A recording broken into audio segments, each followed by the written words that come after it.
Bonne année 2017, tout le monde. Alors qu'on reprend place tranquillement. Est-ce qu'on peut commencer cette nouvelle année en disant « Gloire à Jésus ».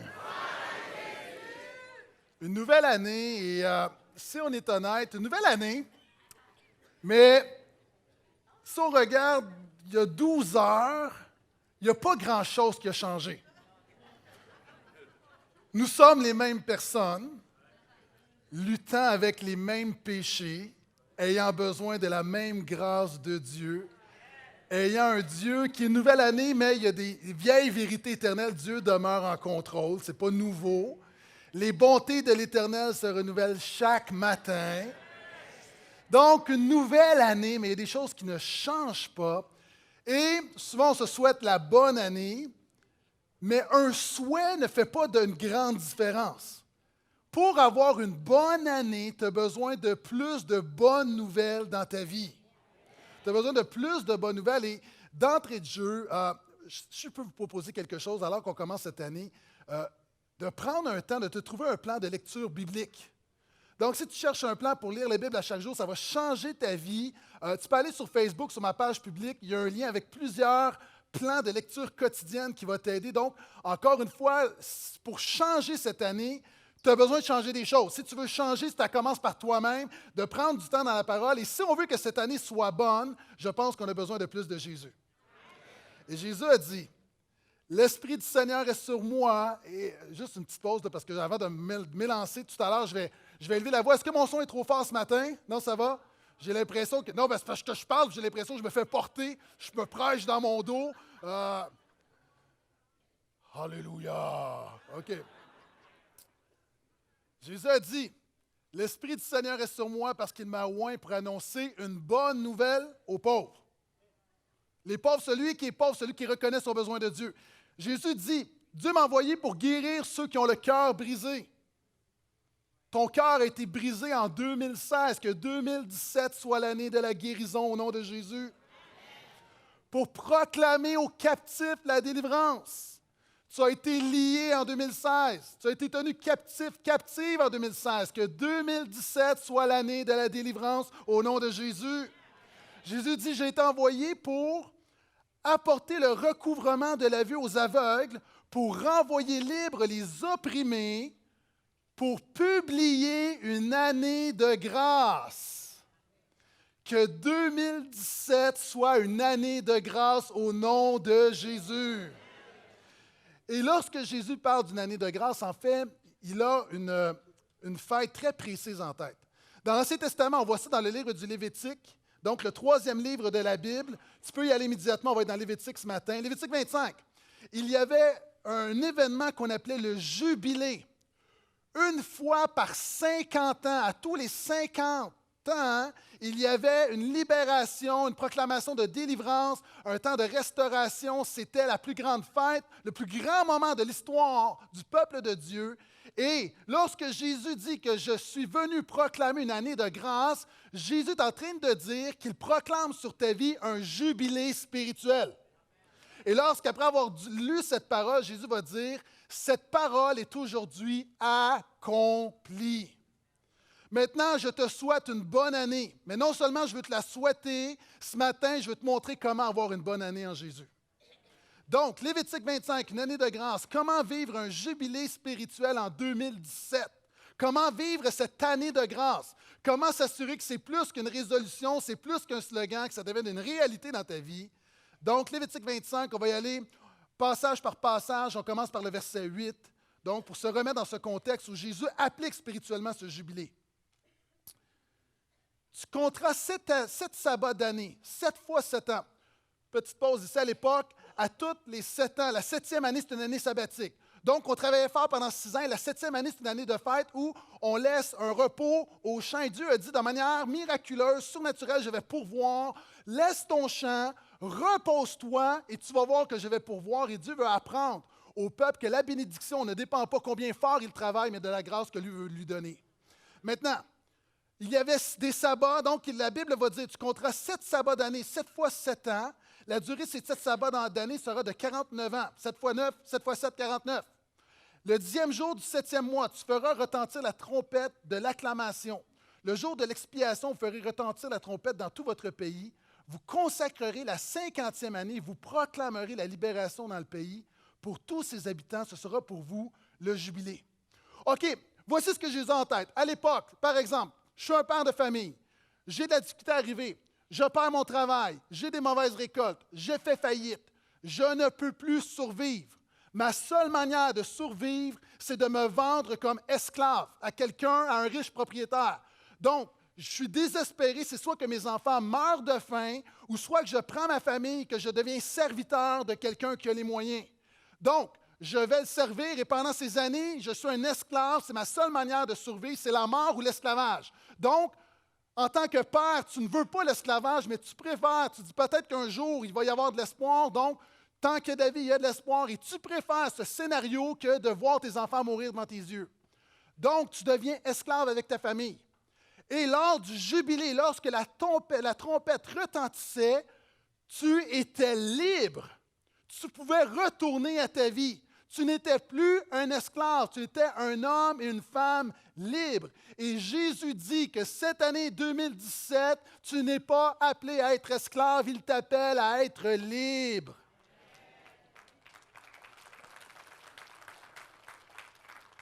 Que 2017 soit une année de libération en Jésus. Vous savez, Jésus a dit que celui qui commet le péché est esclave du péché. Le problème, est-ce que quelqu'un ici ne commet pas le péché? Nous sommes esclaves du péché. La Bible nous enseigne que même on est esclave du diable. On n'est pas capable de faire le bien comme on voudrait. J'en ai beaucoup parlé. On est lié. L'apôtre Paul, même le saint apôtre Paul, l'homme de Dieu va dire, l'homme qui fait des miracles, l'homme qui, partout où il passe, amène un réveil, cet homme-là va dire, je vois la loi, je suis lié dans mon corps. Qui me délivrera de ce corps de mort? Pour 2016, il y a des gens qui sont ici, tu as été captif d'un péché. Tu as été captif d'une mauvaise pensée. Tu as été captif d'un mauvais comportement. Tu as été captif d'une mauvaise habitude. Il y a quelque chose qui a volé ta joie. Il y a quelque chose qui t'a lié. Il y a quelque chose qui t'a empêché de vivre pleinement comme un enfant de Dieu. Et la Bible dit que 2017 peut être une année de libération pour toi au nom de Jésus. La Bible dit non seulement qu'il y a des choses à l'extérieur, à l'intérieur de nous. Pierre, lorsqu'il y a Ananias et Saphira, va dire, voici, je vois que dans ton cœur, il y a un lien. Il y a les liens de l'injustice. Et il y a des gens, tu es lié par plein de choses qu'on voit. Tu peux être lié par une mauvaise pensée, une mauvaise estime personnelle, une mauvaise opinion de toi-même, par un mensonge de l'ennemi. Tu peux être lié par une mauvaise croyance par rapport à Dieu, par rapport à toutes sortes de choses qu'on t'a dites, on t'a dit que tu ne feras jamais rien de bon. Puis encore aujourd'hui, à 50 ans, tu continues de croire que tu ne feras jamais rien de bon. On a proclamé des paroles de mort sur ta vie et ces paroles portent du fruit de mort dans ta vie. Il y a des gens, tu dis, moi, mes parents étaient comme ça, puis tu es comme ça, puis tu perpétues le pattern. Il y a des gens, tu as des mauvaises habitudes, tu n'es pas capable d'arrêter. Il y a des gens, tu cherches ton bonheur dans toutes sortes de choses, tu es lié. Non seulement à l'extérieur, il y a des gens, tu as l'air d'un bon chrétien, mais dans ton cœur, tu sais très bien que tu es esclave de quelque chose. Et la Bible dit que Jésus est venu pour te libérer. Libérer. J'ai une vidéo à vous montrer ce matin, une vidéo qui... j'ai lu ce reportage il y a très longtemps, puis j'ai retrouvé dernièrement le documentaire « Comment est-ce qu'on fait pour attraper un singe? » Comment est-ce qu'on fait pour attraper un singe? Vous allez voir une vidéo, c'est très simple. On fait un trou à un endroit et on met des noix, on met des peanuts. Et le singe va mettre sa main dans le trou et va ramasser les peanuts. Mais sa main, son poing fermé, le tient captif parce qu'il y a seulement de la place pour rentrer sa main, mais pas pour la sortir fermée.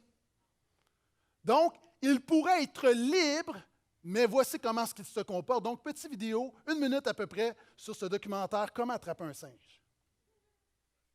First, he laboriously drills a hole in a giant ant heap when he is sure a baboon is watching him, because he knows baboons are incurably inquisitive. Next, he puts some wild melon seeds into the hole and works them in so that they drop into a hollow. Then he saunters off, knowing the baboon is burning with curiosity. The baboon doesn't trust that human being at all, so he plays it cool. But he's dying to know what gives in that confounded hole. Finally, Mr. Inquisitive can't take it any longer. He's got to know what's in there. He reaches in, grabs a fistful, and now his hand's too big to come out. If he had the sense to drop the seeds, he could free his hand.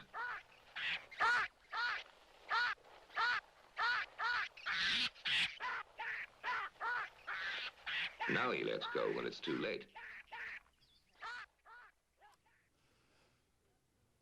Je veux insulter personne ce matin. Tu es ce singe. Je suis ce singe. Qu'est-ce que ça veut dire?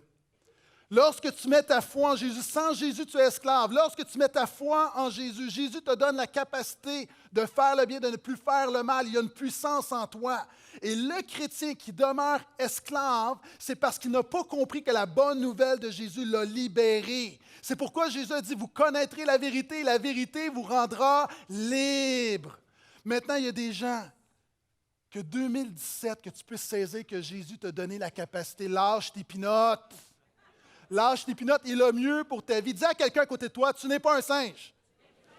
Dis à la personne de l'autre côté, tu es un enfant de Dieu. Maintenant, tu as besoin de comprendre. Tu as besoin de te prêcher la bonne nouvelle. Vous savez, j'ai un livre dans mes dévotions personnelles qui s'appelle « Note to Self », c'est-à-dire des notes à moi-même. Et je dis à des jeunes pasteurs que je forme, je leur dis, la plus grande des prédications, ce n'est pas celle que tu prêches au peuple, c'est celle que tu prêches à toi-même. Moi, mes amis, vous pensez que je prêche la parole 2-3 fois par semaine? Je prêche l'Évangile à peu près 100 fois par semaine. Je me prêche continuellement l'Évangile. Pourquoi? Parce que j'ai besoin continuellement d'être libéré. Je dois refuser d'être esclave. Je dois marcher comme un enfant de Dieu et je dois me rappeler, me mémoriser, me prêcher la bonne nouvelle de Jésus. Il m'a libéré. J'ai été créé pour plus que le péché, pour plus que la mort, pour plus que le diable, pour plus que ce que le monde veut m'offrir. Je suis libre en Jésus.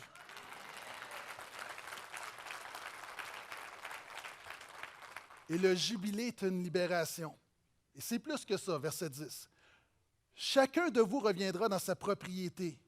Chacun de vous reviendra dans son clan. Donc, c'est non seulement une libération ou de l'esclavage, c'est que tu es une restauration, tu es rétabli, tu reviens à la maison. Il y a des gens, tu es ici ce matin, peut-être que tu es ici, ça fait longtemps que tu n'es pas venu à l'Église, peut-être que tu viens à l'Église, peut-être que tu t'es éloigné, mais 2017, que ce soit l'année où tu reviennes à Jésus. La 50e année sera pour vous le jubilé. Vous ne sèmerez pas, vous ne moissonnerez pas ce que les champs produiront d'eux-mêmes, et vous ne vendangerez pas la vigne non taillée. C'est le jubilé, il sera sacré pour vous. Vous mangerez le produit des champs. En cette année de jubilé, chacun de vous reviendra dans sa propriété. OK. Que 2017, Jésus veut non seulement que 2017 soit une année de libération, de délivrance, mais il veut que ce soit une année de restauration pour toi et ta famille. Il veut te restaurer. OK? On doit cesser d'être naïf. Je l'ai souvent dit, la vie chrétienne n'est pas un conte de Walt Disney. Ce n'est pas parce que tu viens ce matin à l'Église et que tu entends un message de libération que tout à coup tu vas commencer à chanter « Libéré, délivré ». Let it go. Non, non, non, non, non, c'est pas comme ça que ça marche. Il y a des gens, Jésus te libère. Il y a des gens ici en 2016, Jésus t'a libéré, t'a délivré, mais ce n'est pas tout. Tu n'es pas mort, mais tu n'es pas fort. Est-ce que vous comprenez ce que je veux dire? Il y a des choses que Jésus fait dans ta vie, mais c'est comme, OK, merci Seigneur, mais tu es à moitié mort, tu as évité la mort, tu as évité la catastrophe, tu as évité le désastre, peut-être même que tu ne l'as pas évité, le train t'a passé dessus, mais tu as survécu, et là tu regardes l'année, tu dis, OK, cette année 2017, je veux la vivre à la gloire de Dieu, mais je ne suis pas capable. Et c'est pourquoi que la Bible dit que Jésus veut te restaurer. La restauration, c'est plus que le rétablissement. La restauration, c'est plus que la réparation. La restauration, c'est l'instauration de bénédictions nouvelles. Vous savez, les palettes, vous savez c'est quoi les palettes de bois? Il y avait un problème pendant des années parce que les palettes de bois, lorsque les compagnies de construction, les usines, tout ça, voulaient se débarrasser de ces palettes-là, on ne savait pas quoi faire avec. Donc, Les palettes, on met des charges lourdes, les palettes sont brisées. Qu'est-ce que tu fais? Et on doit payer des compagnies, on devait payer des compagnies pour disposer de ces palettes-là parce que ces palettes étaient finies, elles n'étaient pas réparables, puis on ne savait pas quoi faire. Puis à un moment donné, il y a des gens qui ont eu une idée. Ils se sont dit, on va restaurer le bois de ces palettes et on va en faire des meubles. Et ces meubles, maintenant, OK, pour des palettes, ces gens-là, puis là, il y a des compagnies qui payent, cette compagnie-là qui fait des meubles, pour leur dire, OK, je te paye, débarrasse-moi de mes palettes. Eux, non seulement ils les débarrassent de la palette, ils vont restaurer la palette, ils vont en faire des meubles. Et maintenant, il y a des meubles de palettes qui se vendent 8 000 $. Maintenant, en 2016, peut-être que le diable t'a passé sur le corps, peut-être que le péché t'a ravagé, mais 2017, non seulement Jésus veut te rétablir, te restaurer, mais il veut faire une bénédiction nouvelle dans ta vie. Il veut ajouter de la valeur à ta vie. Et ça, c'est important. Une année de restauration de la part du Seigneur. Et on continue. Si vous vendez quelque chose à un compatriote ou si vous achetez quelque chose à un compatriote, qu'aucun de vous ne fasse de tort à son frère. Tu achèteras ton compatriote en comptant les années depuis le jubilé, et il vous vendra en comptant les années de récolte. Plus il y aura d'années, plus tu élèveras le prix d'achat. Moins il y aura d'années, plus tu réduiras le prix d'achat. C'est le nombre de récoltes qu'il te vend. Aucun de vous n'exploitera son compatriote. Tu craindras Dieu, je suis le Seigneur ton Dieu. Le jubilé était non seulement une période de libération, une période de restauration, c'est une période de réconciliation. Je prie que 2017 soit une année de réconciliation dans ta vie. Est-ce qu'il y a des gens en 2016, tu n'as eu aucun désaccord dans tes relations? Est-ce que quelqu'un en 2016, tu n'as eu aucun conflit? Zéro chicane. Tout le monde, il est fin, il est beau, il sent bon. Est-ce que quelqu'un, tu n'as eu aucune frustration? Aucune déception? Si c'est le cas, c'est que vous n'êtes pas marié. Aucune rancœur? Est-ce que quelqu'un en 2016, son cœur a toujours été pur, sans amertume? Non. Maintenant, que 2017, que ce début d'année, ce soit une occasion pour régler ce qu'il y a à régler, faire du ménage, afin que 2017 soit une bonne année, une année de réconciliation, en autant que ça dépende de toi. La Bible dit, soyez en paix, en autant que cela dépende de vous. Mais est-ce que tu as mis tous tes efforts? Maintenant, j'aimerais que tu réfléchisses un petit peu. Pense aux conflits de la dernière année. Pense aux chicanes. Pense aux blessures. Il y en a, je te le dis, il y en a. Pense à ce qui n'a pas fonctionné. Pense aux chicanes dans ton mariage que tu dis oui, je t'ai oublié, mais tu n'as pas oublié. Pense aux blessures qui sont encore là. Pense à des gens qui t'ont peut-être laissé tomber. Des gens qui n'ont pas tenu leurs promesses. Des gens qui t'ont fait du tort. Maintenant, souvent, lorsque on tient quelque chose dans notre cœur, on pense qu'on tient ces gens captifs, mais la seule personne que tu tiens captive, c'est toi. Vous savez, ça me fait penser, on parle tout à l'heure on voyait le singe, puis je me souviens d'avoir lu quelque chose, encore une fois, dans un village où lorsqu'on voulait se venger de quelqu'un, c'est un village où il y avait des maisons, comme dans tous les villages du monde en passant, là. Ça, c'est pas une grande révélation. Il y avait les toits, c'était comme des branches de bois, et c'était attaché par des lianes. Et lorsqu'on voulait se venger de quelqu'un, ce qu'on faisait, on prenait par exemple des graines, des semences, et on les pitchait, on les lançait sur le toit de notre ennemi. Pourquoi? Ça semble anodin, ce n'est pas une attaque frontale, c'est comme on lance des graines aux oiseaux, tu les lances sur le toit de ton ennemi. Pourquoi?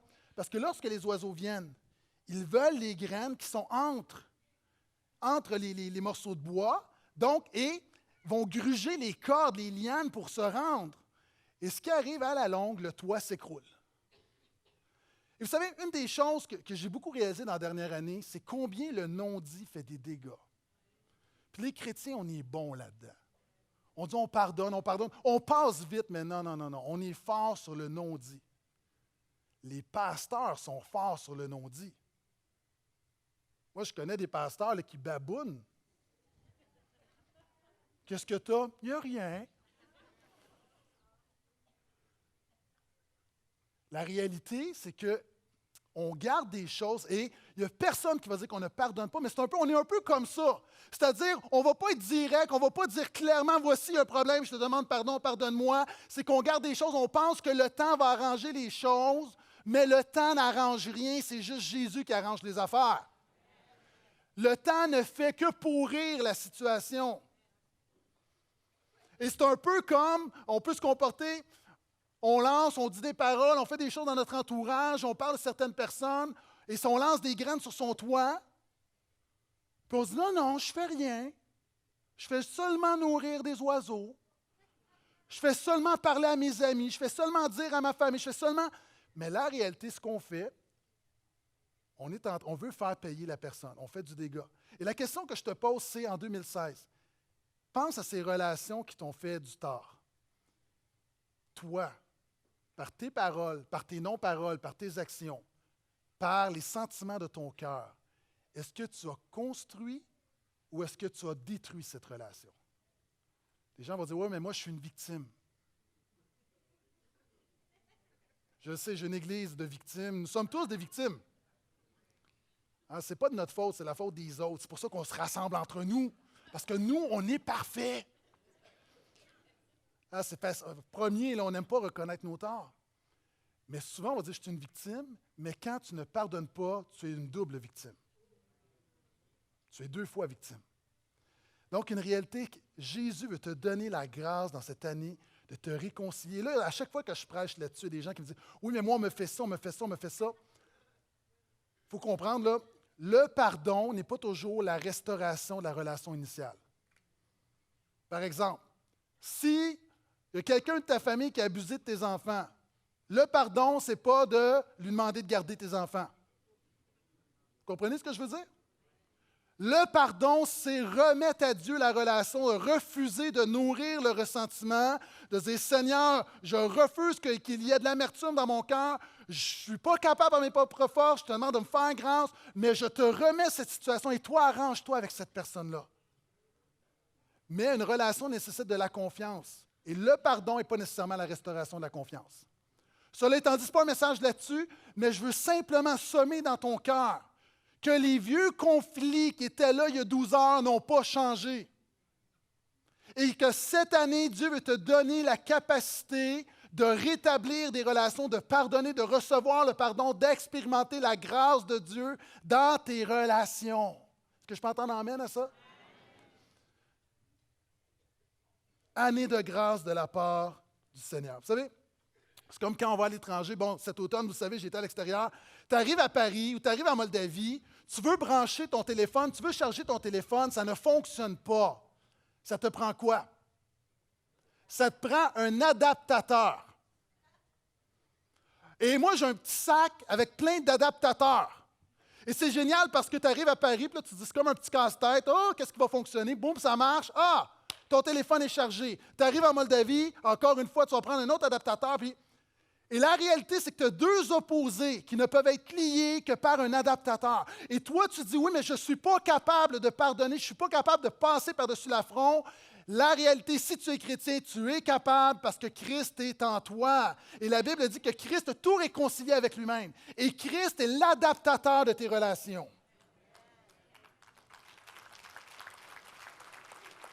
Tu dis, comment passer au travers de la crise dans mon mariage? La première chose, c'est qu'il faut arrêter de focusser sur l'autre, il faut commencer à focusser sur Jésus. Dans ta famille, dans l'Église, à ton travail, toi en tant que croyant, ta job, ce n'est pas de focaliser sur l'autre, c'est de focusser sur Jésus, de prier Jésus. Concentre-toi sur Jésus. Dis, Jésus, toi, là, tu es entre moi et cette personne. Toi, tu as vu la situation et c'est toi que je prie, c'est toi que je cherche, c'est toi que je chéris, c'est toi que j'élève, c'est à toi que je rends grâce et c'est toi qui vas me donner la capacité de passer par-dessus ça. Donc, dans cette année 2016, il y a des gens ici qui ont passé trop de temps à méditer sur ce qu'on t'a fait de mal. Commence à méditer sur ce que Jésus t'a fait de bien. Jubilé spirituel pour toi. Je continue. Verset 18. Mettez mes prescriptions en pratique, observez mes règles et mettez-les en pratique. Vous habiterez en sécurité dans le pays donnera son fruit. Vous mangerez à satiété, vous y habiterez en sécurité. Si vous dites que mangerons-nous la 7e année puisque nous ne semerons rien et que nous ne récolterons rien? Donc, je vous rappelle, pendant 6 ans, on va semer, on récolte. La 7e année, on ne fait rien, mais on récolte quand même. Dieu est grand. Quels sont ceux qui croient que Dieu peut te permettre de récolter ce que tu n'as pas semé? Ça, c'est la loi de la grâce. Dieu, ça ne veut pas dire qu'on ne sème pas et qu'on est des paresseux. Puis non, tu sèmes, mais je sais que dans ma vie, que je récolte beaucoup plus que ce que j'ai semé. Donc, ici, il y a un principe spirituel que Dieu est en train d'inculquer à son peuple qui s'accomplit en Jésus-Christ. Puis il dit, voici, le peuple va dire, que mangerons-nous la 7e année puisque nous ne sèmerons rien, que nous ne récolterons rien? Je vous assignerai ma bénédiction la 6e année et elle produira une récolte pour 3 ans. Vous sèmerez la 8e année, vous mangerez de l'ancienne récolte jusqu'à la 9e année. Jusqu'à ce que la récolte de la 9e année soit arrivée, vous mangerez de l'ancienne. En fait, le principe ici, lorsque Jésus dit « Je suis venu proclamer une année de grâce », c'est que 2017 peut être une année de provision spirituelle en Jésus. Alors qu'on est là au début de cette année, la Bible dit « Mon Dieu,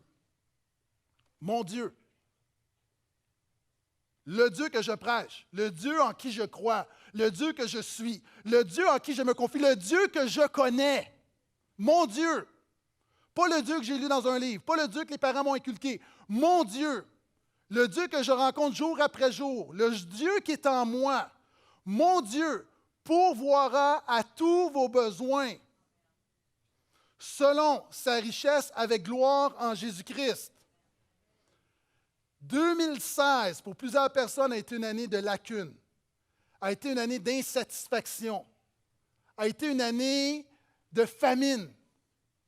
Maintenant, que 2017 soit une année de provision.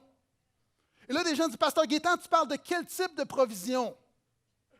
Je parle de toutes.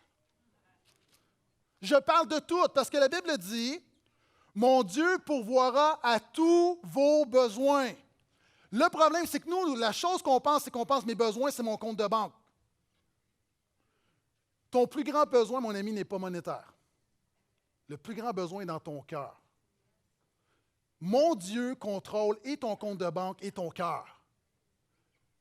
Mais encore une fois, souvent, on entend des messages, on dit « Oui, oui, Seigneur, pourvois. » J'ai une grande clé pour toi. Cherchez premièrement mon royaume et sa justice et toutes ces choses seront données par-dessus. Cherche Dieu. Seigneur, pourvois aux besoins de mon cœur. Seigneur, pourvois à mes manquements, pourvois à ma faible estime de moi-même, pourvois à la mauvaise image de mon identité que j'ai. Seigneur, pourvois à mon mauvais raisonnement. Seigneur, pourvois à mes péchés, pourvois à ce qui manque dans ma vie, pourvois à mes besoins matériels, pourvois aux ressources pour prendre soin des gens autour de moi, pourvois à ce que j'ai de bonnes relations. Comme j'ai déjà dit, puis je le répète, et pour moi, ça, c'est ma citation de l'année 2016 que j'ai entendue. Elle n'est pas de moi, mais j'ai entendu ça d'un mentor qui a dit « Tu auras à dealer avec 2 choses toute ta vie, les gens et l'argent. Une de ces choses te rendra riche et ce n'est pas l'argent. Dieu veut pourvoir à tes besoins selon la richesse de sa grâce et avec gloire. » Wow! Donc, peu importe ce que tu vis, peut-être que dans votre mariage, tu as besoin d'une provision surnaturelle. Peut-être que tu as besoin d'un meilleur travail. Peut-être que tu as simplement besoin d'un travail. Peut-être que tu dis, moi, là, je n'ai pas l'énergie, je manque de ressources, je n'ai pas le jus. Peu importe ce que tu as manqué, ce que tu manques présentement en 2016, Jésus proclame une année de grâce et il y a une provision illimitée en lui. Est-ce que je peux entendre un amen à ça?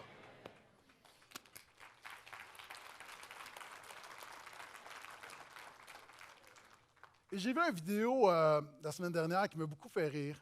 En fait, ça m'a fait rire, mais ça m'a fait sourire et ça m'a touché. Je vais vous le montrer dans quelques instants. C'est un papa qui est amené en cours. C'est une vraie vidéo devant un juge parce que, faute mineure, il s'est mal garé dans un stationnement. Donc, contravention. Il se présente avec son fils, son jeune fils, et voici ce qui prend place. Vidéo. Darryl Crow. Good morning, Your Honor. Morning, sir. Who's the little guy with you? My son, Jacob. Say hi. Hi, young man. What's your name? Jacob. Jacob? How old are you, Jacob? 5. Come up here. See if you can help me out. Okay. Would you mind if I sit him on my lap? No, he's fine. Here we go. All right, Jacob. How old are you? 5. Okay. Do you go to school yet? Not September. real school. Not really. September. He starts September kindergarten in 3rd. September. Do you have any idea what you want to do when you get to be a little older, like when you graduate from school? A cook. A cook? Is that what you said, a cook? Yeah, me and my dad worked at a pizza place. Me and my dad are great cooks. Okay. What do you think you'd like to cook? What would be the best? What do you like the best? Pizza? Well, so far you're doing pretty good. I'm having trouble with this case because I have a situation where your dad is charged with parking on a street up on the east side, and I have 3 choices. I can fine him $90, I can charge him $30, or I can charge him nothing. What do you think I should do? 30. 30. So you're a pretty good judge. Now, there's an old story about King Solomon, who everyone quotes, and King Solomon was all powerful, and usually he would split the difference. You know, he'd pick a middle road, and that's exactly what you did, and that's a very logical way to think. Is there anything better than 30, you think? None. None? Is that what you said? Yeah. Have you had breakfast yet? No. No. Well, suppose I make a deal with your dad, okay? And the deal is that if he'll take you out for breakfast, then I'll dismiss the ticket. What do you think about that? Like that? Now, I want you to order up I want you to order a lot of stuff because he's going to be saving $30. Is that a good deal? Yeah, just a little bacon. Okay. All right, thanks for helping me out. Darryl Kroll.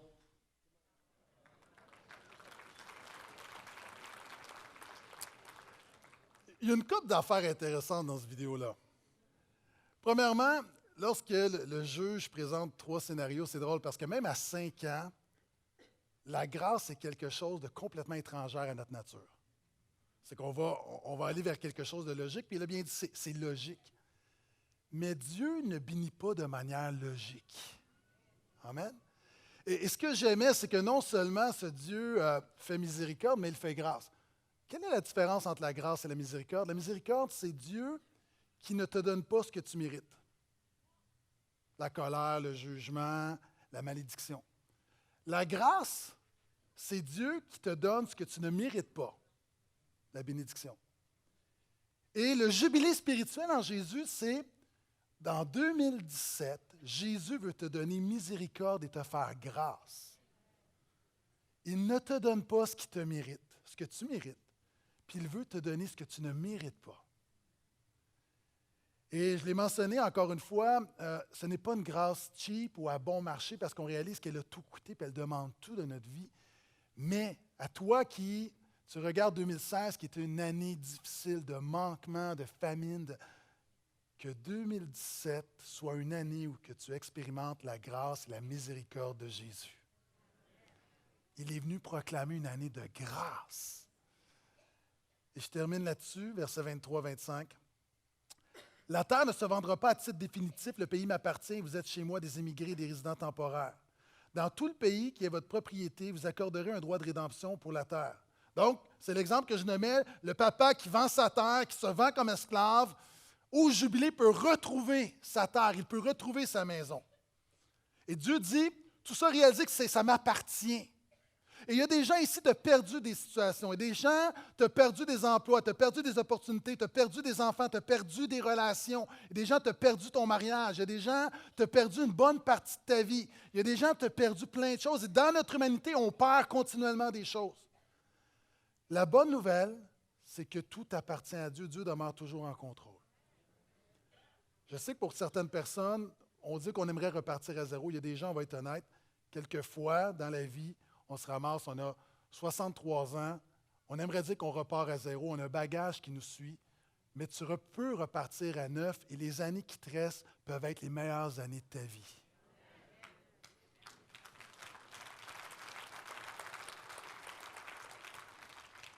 Verset 25, « Si ton frère devient pauvre, il doit vendre une portion de sa propriété. Son rédempteur, son parent proche, pourra revenir reprendre ce que son frère a vendu. » Et voici, vous savez, le Nouveau Testament, pour le comprendre, on doit saisir l'Ancien Testament. Et dans l'Ancien Testament, il y avait justement le principe du rédempteur.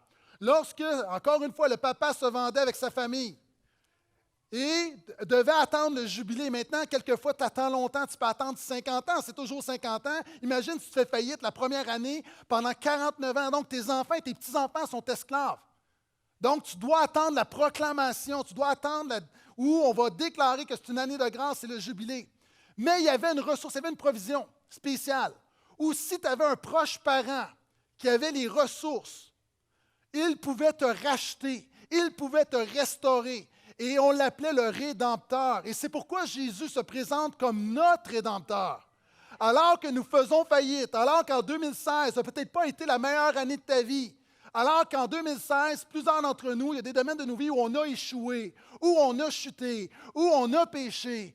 On a besoin d'un Rédempteur et ce Rédempteur est là pour nous. Il est venu et c'est Jésus, il est ici et il veut le faire dans ta vie.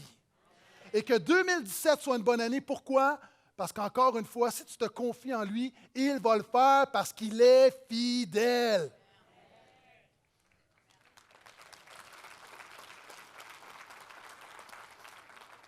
Et j'aimerais que tu imagines ceci. Imaginons cette famille qui est esclave depuis, on va dire, 40 ans. Imaginez le père qui est rendu un grand-père, que son fils est un esclave, qui a marié une esclave, puis tes petits-enfants sont esclaves à cause de toi. Tu n'as pas voulu, mais il y a une réalité. Puis il y a des gens, plusieurs d'entre nous, hein, on ne veut pas faire le mal, mais souvent dans nos vies, il y a des répercussions autour de nous. Le péché a toujours des conséquences.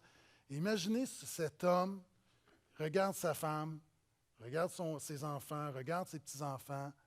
Il est esclave. Et c'est la nouvelle année, c'est le jour du jubilé. Puis imaginez, ces gens-là sont réunis dans le salon. Ils attendent. Ils attendent ce que la Bible dit au tout début. Tu feras retentir la trompette de l'acclamation. Cet homme-là, qui était esclave une bonne partie de sa vie, il sait qu'au simple son de la trompette, qu'il devient libre, que sa femme devient libre, que ses enfants deviennent libres, que ses petits-enfants deviennent libres. Non seulement il n'est plus esclave, il devient un citoyen, il peut sortir, il peut retourner dans sa terre, il peut retourner dans sa maison, il peut récolter le fruit de son champ. Imaginez cet homme, après ces années de labeur, la famille est là, les petits-enfants sont là, grand-papa, on attend quoi? On attend le son de la trompette. Parce que dès qu'il y aura la proclamation de l'année de grâce, on sera réconcilié, on sera libéré, on sera restauré. Dieu va pourvoir à nos besoins. C'est le début d'un temps nouveau. Mets-toi à la place de cette famille. Est-ce que tu vas l'attendre, la trompette? Puis imaginons cette famille qui est là, plein d'émotions. Puis là, les enfants. Puis là, le grand-papa, chut. Attends.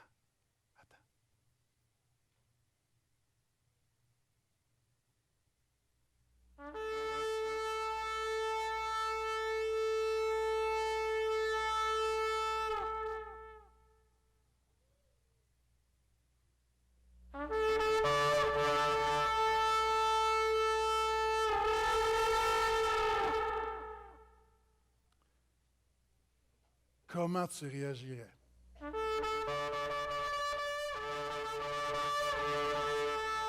La trompette de la nouvelle année, la trompette de la délivrance, la trompette de la réconciliation, la trompette du salut, la trompette d'un jour nouveau. Comment tu réagirais?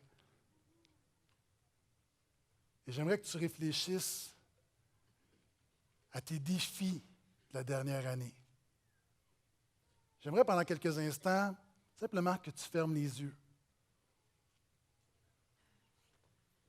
et que tu laisses le Saint-Esprit faire un bilan. Vous savez, on peut tous faire des bilans,